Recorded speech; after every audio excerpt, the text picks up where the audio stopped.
Halo rekan-rekan founder startup, saya Hendra Quick, co-founder dan CEO dari Payfast. Payfast adalah platform branchless banking agent yang terbesar di Indonesia. Kami juga merupakan startup Indonesia pertama yang diinkubasi oleh Y Combinator dan merupakan bagian portofolio dari BRI Ventures. Pada kesempatan hari ini, saya akan membicarakan mengenai tips dan framework untuk teman-teman membangun startup baru dan bagaimana membangun tim yang solid untuk membangun startup itu menjadi startup yang besar seperti unicorn atau dekakorn yang teman-teman lihat. Berdasarkan riset dari Crunchbase Insight, ada 3 elemen yang menjadi penyebab utama kegagalan startup. Yang pertama adalah kegagalan menemukan product market fit. Yang kedua, kegagalan mendapatkan funding. Dan yang ketiga, kegagalan membentuk tim yang solid untuk membangun startup tersebut. Dalam topik hari ini, saya akan memfokuskan tentang bagaimana cara mencegah kegagalan startup dengan membangun tim yang baik. Dalam pengalaman saya membangun Payfast selama 4 tahun, saya berhadapan dengan berbagai anggota organisasi. Tentunya, organisasi Payfast dibangun dengan metodologi yang membuat kami bisa menciptakan tim yang solid untuk mengatasi masalah dan tantangan yang sudah kami hadapi dalam 4 tahun terakhir. Startup biasanya mati karena tim yang salah atau not the right team. Pada intinya, sebuah startup tidak bisa dikerjakan oleh satu orang. Dibutuhkan komposisi tim yang tepat dengan kemampuan yang saling melengkapi. Sebagai contoh, untuk sebuah startup menjadi sukses, dia membutuhkan hacker, hustler, dan hipster. Hacker adalah orang yang membuat coding dari startup tersebut. Hustler adalah orang yang membuat fungsi marketing dan memperbesar pasar dari aplikasi yang sudah dibuat oleh hacker. Dan hipster adalah desainer dan product manager yang membantu menciptakan desain produk. Ketiga elemen ini akan bekerja sama menjadi founding team yang kuat supaya startup itu bisa menjadi sukses.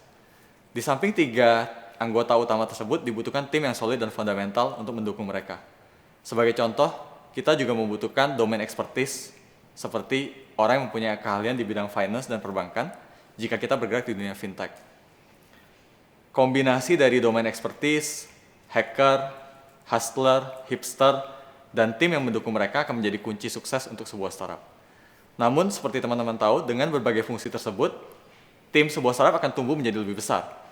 Mungkin awalnya akan ada 3 orang founders, namun dari 3 orang akan tumbuh menjadi 10 orang. Dari 10 orang akan tumbuh menjadi 500 orang. Supaya scaling dari 3 menjadi 500 orang itu bisa berjalan lancar, maka founding tim utama harus mempunyai visi yang satu arah dan mereka harus kompak satu sama lain. Kekompakan 3 orang inilah yang akan memastikan tim-tim di luar founding team seperti engineer, product manager, manajemen, ataupun C-level menjadi kompak seperti mereka.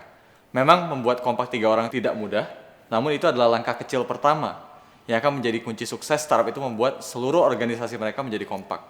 Hari ini, Payfast sudah mempunyai 500 orang. Kami harus memastikan 500 orang ini kompak dan bergerak ke satu arah, satu visi, menunjang pencapaian visi perusahaan. Dan itu memang tidak mudah. Untuk itu ada 3 framework yang ingin saya bagikan kepada teman-teman founder startup, yaitu 1. Create, 2. Maintain, dan 3. Evaluate. Pertama, create. Artinya kita harus mempunyai sebuah visi dan bentuk organisasi yang tepat untuk mendukung startup kita. Dan kedua, kita juga membutuhkan sebuah kultur yang kuat untuk mencapai hal tersebut. Untuk menciptakan visi dan misi, kita perlu menentukan apa kebutuhan organisasi kita ke depannya. Sebagai contoh, perusahaan seperti Google mempunyai sebuah fondasi untuk menciptakan organisasi yang bisa mengorganisir informasi di dunia dengan baik. Mereka akan membentuk struktur organisasi yang mendukung visi tersebut. Sebagai contoh, Google difungsikan untuk membuat sistem informasi search, Google Map membuat sistem informasi peta, dan YouTube membuat sistem informasi video. Nah, ini yang menentukan bentuk organisasi mereka. Untuk organisasi Payfast yang saya dirikan, kami mempunyai visi untuk membuka akses keuangan untuk penduduk desa. Untuk itu, organisasi yang kami bentuk pun harus menunjang visi tersebut. Kami membutuhkan organisasi yang mempunyai mindset harus pergi ke lapangan, harus pergi ke desa, dan memahami tentang industri keuangan digital. Nah, dari Create ini kita sudah mempunyai satu fondasi. Fondasi ini harus diperkuat dengan mindset kedua, yaitu Maintain. Dalam Maintain, kita harus mempunyai sebuah cara untuk memantau fondasi yang sudah kita ciptakan di Create supaya berjalan dengan lancar.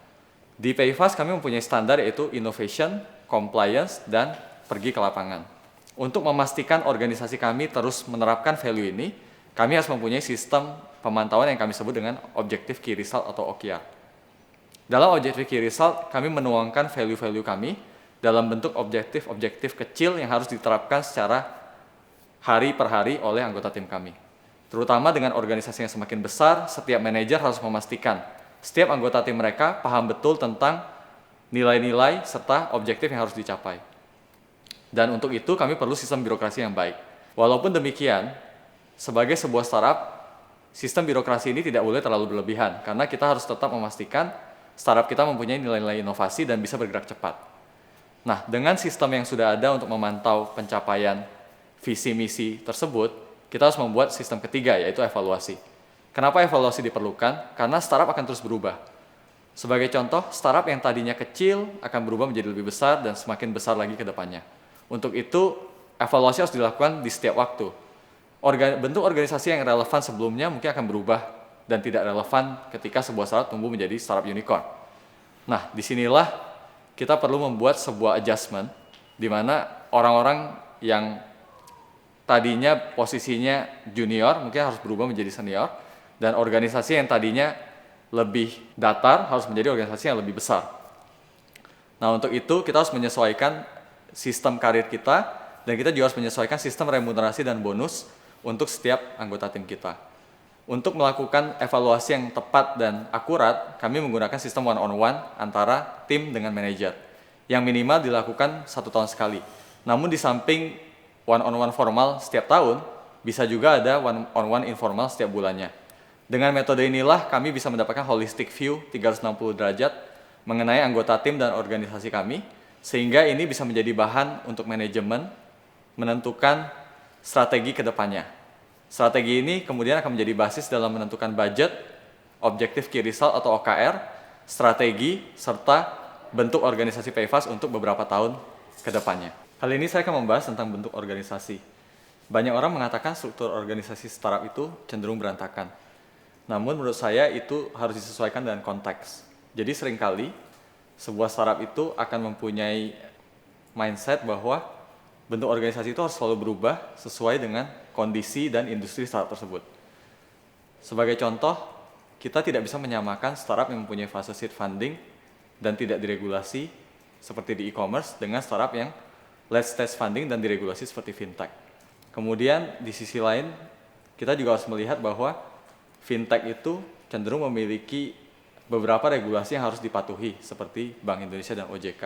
Nah, kepatuhan terhadap regulasi ini juga akan menentukan bentuk organisasi startup tersebut. Kemudian kedua, saya akan mengajarkan teman-teman tentang cara membentuk kultur. Kenapa kultur ini penting? Karena kultur akan menentukan bagaimana cara dan etos kerja tim kita. Di PayFast kami memiliki kultur yang kami sebut dengan Family, di mana setiap anggota tim itu akan bertindak seperti keluarga. Kenapa kami punya mindset seperti ini? Karena kami tahu membuat startup itu sangat sulit. Seringkali startup itu akan mempunyai masa-masa di atas dan kadang-kadang akan ada masa-masa sulit. Sehingga mindset keluarga ini akan membantu orang untuk terus solid dan saling mendukung, baik di situasi yang sulit maupun situasi yang baik. Di sisi lain, di dunia startup juga akan banyak tim-tim junior yang akan membutuhkan bantuan dari tim-tim yang lebih senior. Itu ibarat adik yang akan membutuhkan bantuan dari kakaknya untuk mendukung dirinya supaya dia bisa mengatasi masalah yang sulit ataupun membuat pekerjaan-pekerjaan yang tidak bisa dilakukan sendiri. Nah, dengan mindset seperti ini, maka setiap anggota tim kita bisa saling mendukung untuk mencapai visi perusahaan. Kemudian di sisi lain, selain performa yang dikontrol dengan Objective Key Result, kita juga harus meningkatkan motivasi tim kita. Cara meningkatkan motivasi adalah dengan membuat banyak engagement event.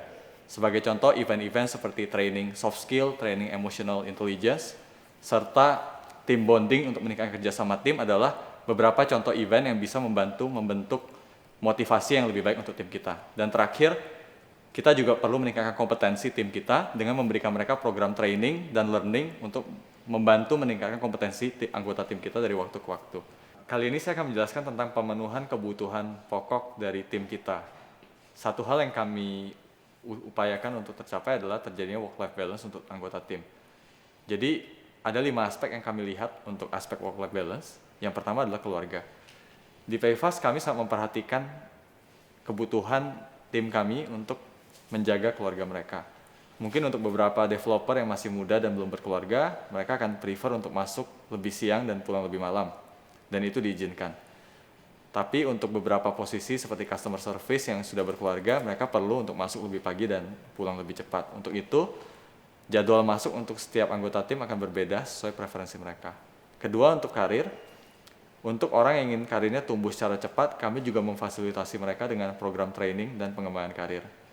Yang ketiga, untuk bagian hobi, kami selalu mendesain supaya program remunerasi, bonus, ataupun kegiatan korporasi memfasilitasi hobi dari anggota tim kami.